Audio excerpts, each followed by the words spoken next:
In this video, can and should a car dealer charge you a fee to diagnose a problem that you say is a warranty or consumer law issue?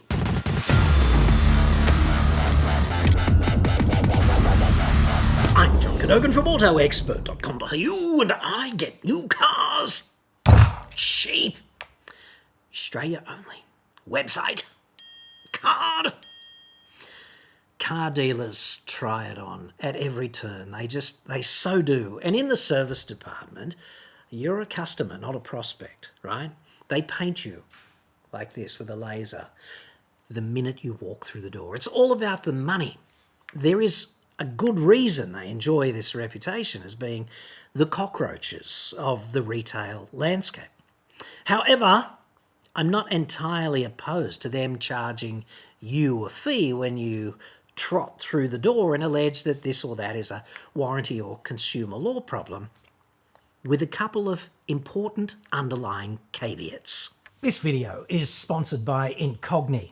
Whenever you're online, which for many of us is a big chunk of the day, your personal information is at risk of leaking. Your data can be hacked and aggregated and even on-sold by so-called data brokers, and it can end up anywhere from telemarketers to cyber criminals.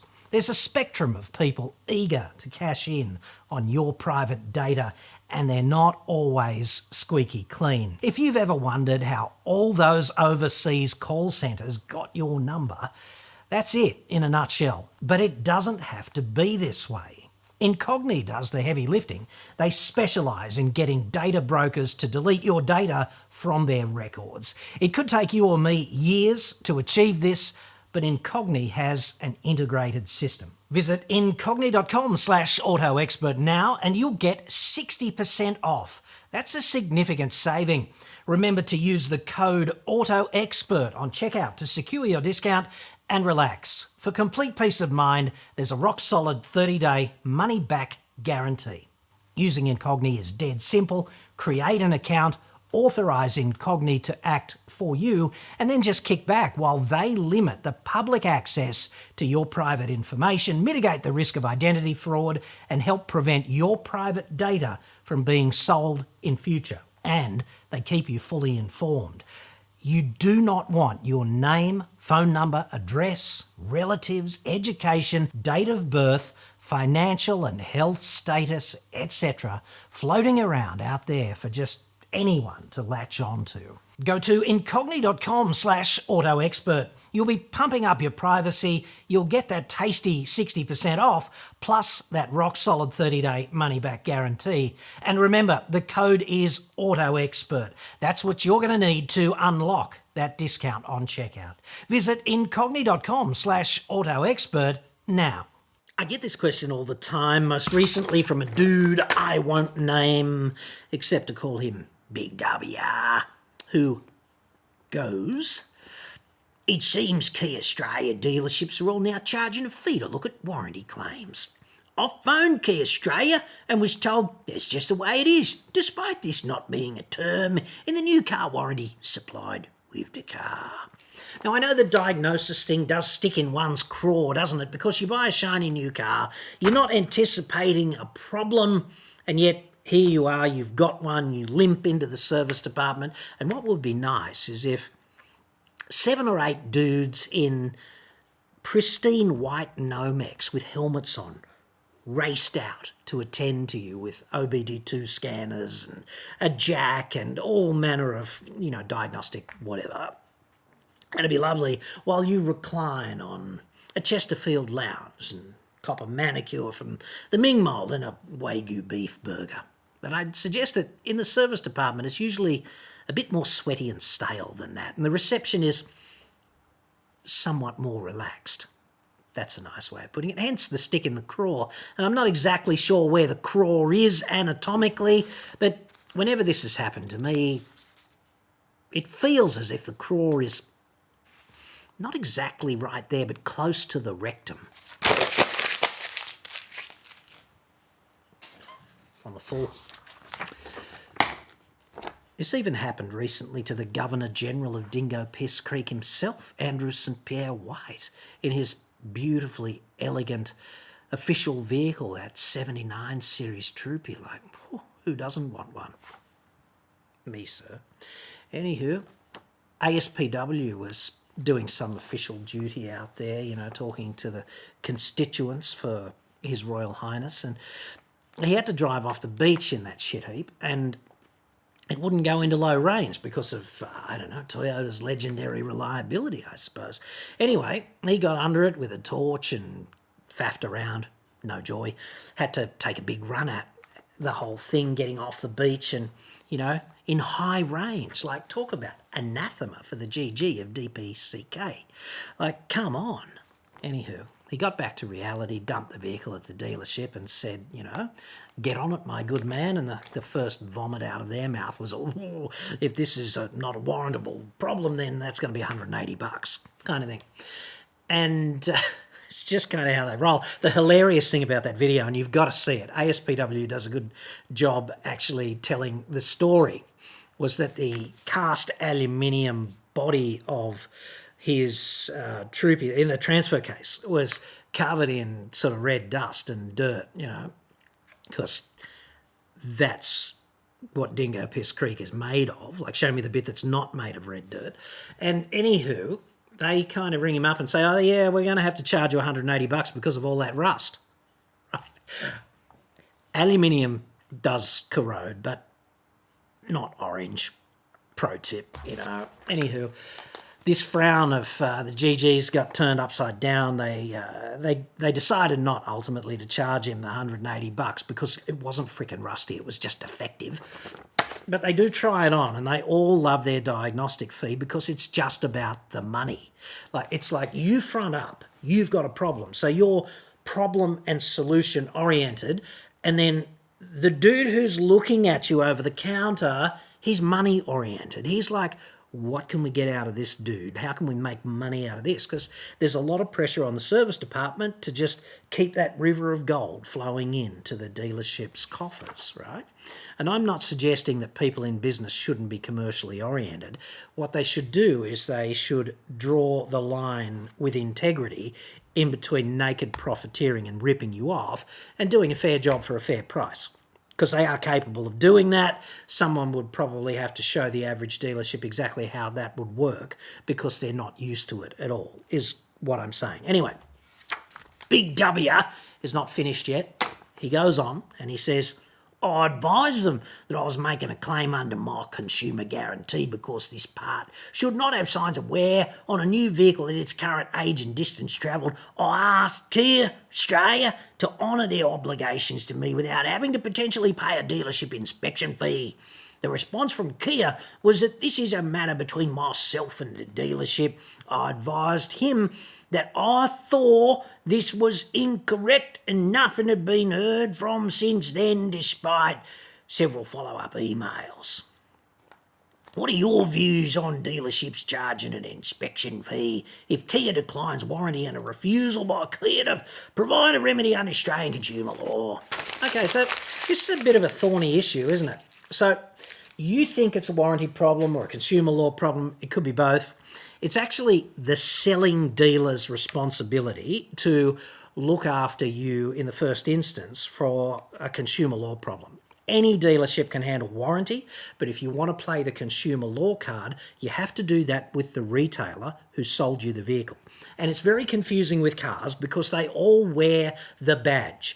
And the distinction between where you buy that vehicle and the brand of vehicle is very blurry. They do try and hide it, but it's just like buying a Samsung television from Bing Lee, right? Bing Lee is the retailer, like the dealer. Samsung is the brand. And if you've got a warranty problem, you can take it up with the retailer and the retailer cannot fob you off. You can't go to some other retailer because they're a different retailer, okay? They didn't sell you that product. You got to go to the one that sells it to you if you want them to handle it under consumer law. The way it works with cars, all dealers can handle warranty problems. And if you've got the fundamental thing about these diagnosis fees, right, is that they need to be refundable if it is determined and jointly agreed between you and them and the car maker that this is either warranty or consumer law, because you should not pay a red cent for either of those kinds of problems, right? And I think you'll find that those fees generally are refundable in those cases. But there is a conflict of interest, at the very least, between dealers and consumers like you when it comes to making that determination. Because if it's a warranty or a consumer law job, the manufacturer supplies the parts, so they don't get to mark the parts up, and the manufacturer pays them a rate for the labour to do that job. So they're not doing it for free, but the labour rate agreed between the dealer and the manufacturer is much lower than the labour rate that the dealer will charge you if it is determined and jointly agreed between you and them that this is not a warranty job nor a consumer law job. So this is a bit curly, isn't it? Because if you're the dealer, you're incentivised to deny warranty claims and to deny consumer law claims to the extent that you can get away with it if you don't have scruples. Like if your moral compass went on the fritz in 1985 and hasn't come good yet, then you sit there as the dealership and you go, no, I think we can get away with denying this. Like, gives a shit about integrity. We'll just deny this because then we'll charge a few $100 to a few $1,000 on the parts, and instead of getting paid $100 an hour by the car maker for the labour, we'll get paid $200 an hour or something by the consumer. So it is vastly more profitable in dealership land to deny warranty claims and deny consumer law claims. And this is why you've got to be your own best advocate in this adversarial environment. It might be very polite, very dignified, whatever, but it's adversarial because you want different things. You want a free repair. The other guy might just want to make the most money out of this repair that he can. And the easiest way is to fleece you as opposed to getting the manufacturer to give them sort of payment light, if you like, right? I'd suggest there's another factor in play. And I do heap shit on car dealers all the time, and they freaking deserve it because they are among the worst retail operations when it comes to looking after customers. In fact, consumer law compliance, just complying with the friggin' legislation, is excellence in the car retail landscape. And in many other domains, it's not. It's just not. Like, I don't know why this is allowed to evolve, has been allowed to evolve in this way, but it has evolved in this way. And you know, throwing consumers under the bus is just normal for brands like Land Rover and Isuzu and Volkswagen, Mercedes-Benz, Audi. I could go on, but who has time? Ford, for example, is famous for it. So all we can do as consumers is advocate strenuously for our rights and not just cop it on the chin. And you've got to do that. It has to be refundable. But the flip side of this argument is that I'd suggest that half of the people who reach out to me and want me to intervene with them, for them, with a car maker, half of them are functionally insane. They don't have a vehicle problem. They have a psychological problem, or they're misrepresenting the nature of the problem. Like they just are. I never go on camera and say, please reach out to me if you've got a problem. I'd love to help. I never do that because I don't have time. And it would be hundreds of floodgates would open and systems would be immediately overwhelmed, and I don't want that, right? But people occasionally reach out to me. It's several times a week, and if I think their concerns sound legitimate, I sometimes refer them to the car maker if I'm on speaking terms with that car maker. And sometimes that's resolved, and about half the time, you know what happens? The car maker gets back to me and they go, you know that idiot hasn't, they don't say it like this, this is me paraphrasing, they say, you know that idiot hasn't had his car serviced for the past 3 years, or he has, and it's been late, like massively late, every service for 3 freaking years. And that's probably why the engine has shat itself, you know? Or they point out some unauthorised modification that the punter has done that really has played into the failure of the device, whatever it is, the system in the car that failed. Like, people are just as dishonest as car makers and dealers. They just are. They only tell me often selective aspects of their "my car going poopy in its trouser" story. They leave out the bit about not servicing it and having the engine control ECU remapped and taking the EGR out and giving it a 6-inch lift and letting it ride around on 35-inch tyres and giving it a GVM upgrade, and look, the transmission has gone poopy in its trousers. Like, what do you expect, dude? So there's that for car makers and dealers to consider. You can go in and say, well, this is a warranty job, but be a moron or be disengaged from objective reality by virtue of some other defect between your ears. And the other thing is, if you're a business and you diagnose the problem and you tell them it's not a consumer law problem, then they walk away and get it solved in the aftermarket industry with a diagnosis, like under their arm, that you've provided as the dealership. And to me, that doesn't seem fair either, because all businesses pay for their time. Like, businesses often say free quotes and things of this nature, but really it's not free. Nothing is free in business because everyone's got an hourly rate. Like, look at it like this. If you're a welder and you've got 8 hours a day, you want to make $100,000 a year just for the labour, just your time. You need to make $100,000 to make ends meet, whatever. Then $100,000 is, say, $2,000 a week. You got 5 days a week. That's $400 a day for $2,000 a week. 8 hours a day. That's 50 smackers an hour. But if you've got to spend 2 hours a day following up quotes and pricing up jobs and things of this nature, you've only got 6 hours a day of productive work. And that means you need to bill that out at, say, $70 an hour just to get paid, right? So 6 7's 42, that's close enough, $420 a day. And that means that the people who accept your jobs are paying for the quotes that you do notionally for free. Okay? That's just how this works.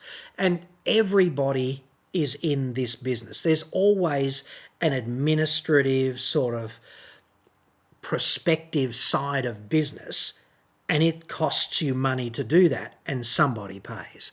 There is no such thing as the free quote. So yeah, $200 to plug the OBD2 reader in and diagnose this or that, get the car up on the hoist, have a look up there and say, yeah, that's your CV joint, dude. That's fair enough. And if it's wear and tear, then that's on you and it's part of the price. If it's a consumer law job or a warranty job, then they need to refund that fee if you've paid it up front, because it's unconscionable for you to pay for warranty or consumer law work. And what we really need to do is redefine the boundary of integrity. And there's defects on both sides of the fence, because my experience is that customers are just as whacked, right? Dealership, but there's a different dynamic that underpins that. With a dealer, that's calculated. It's done because money, okay? And with owners, it's often done because they're just fools, or they're out of touch, or they want to try and get away with it, right? It's different underlying motivation, but the same defect with integrity, right? And we need to just tighten up the boundaries. The other thing I'd suggest about dealing with a car dealer, and this is kind of important too, is that your problem is always more significant to you than it is to the guy over the counter.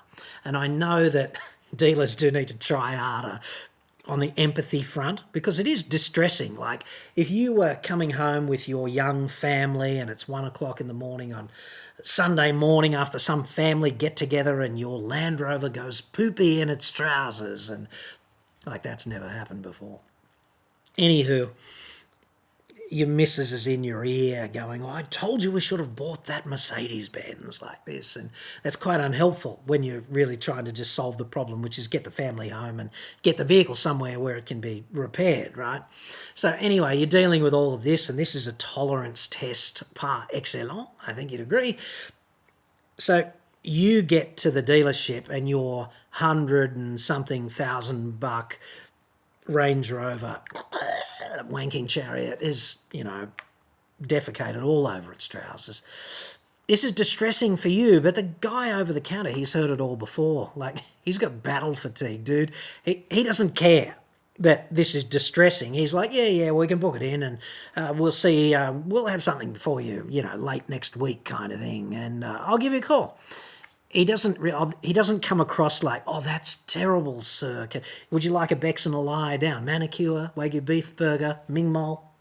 It doesn't work this way. I almost didn't put this in, but there's part 2 of Big Dub's question, and he goes.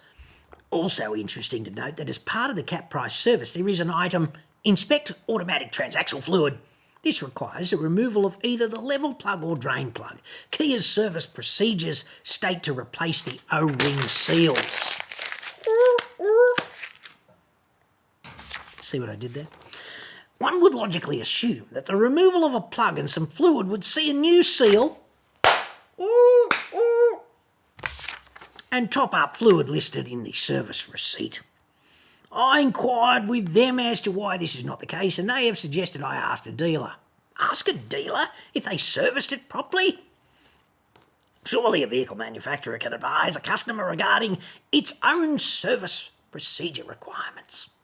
See, Big Dub, here's the bit to me where you are starting to sound like a bit of a crank, dude, because a car manufacturer, like an import operation in Australia, doesn't look at the detail of every service receipt. And not everything that is done in the service bay is conveyed on that receipt, because there are just things that are too trivial to worry about. Now, when it comes to the transaxle, okay, is it leaking? If it's not leaking, don't worry about the O-ring, because that is overly trivial and a bit OCD in my estimation. Because either they replace the O-ring and it's not leaking, or they didn't replace the O-ring and it's not leaking. And I'd further suggest that they don't empty the transaxle, so they don't undo the drain plug to see if there's enough oil in there. They undo the fill plug, and they probably just have a little look inside it using a flashlight or an inspection camera, or they just maybe look in it like that and go, yeah, I can see oil right up to the meniscus there. She's all good. And if they have to put in a bee's dick of oil, then it probably doesn't go on the receipt. There is a case for some car dealers not doing the full job. I'm absolutely certain of that.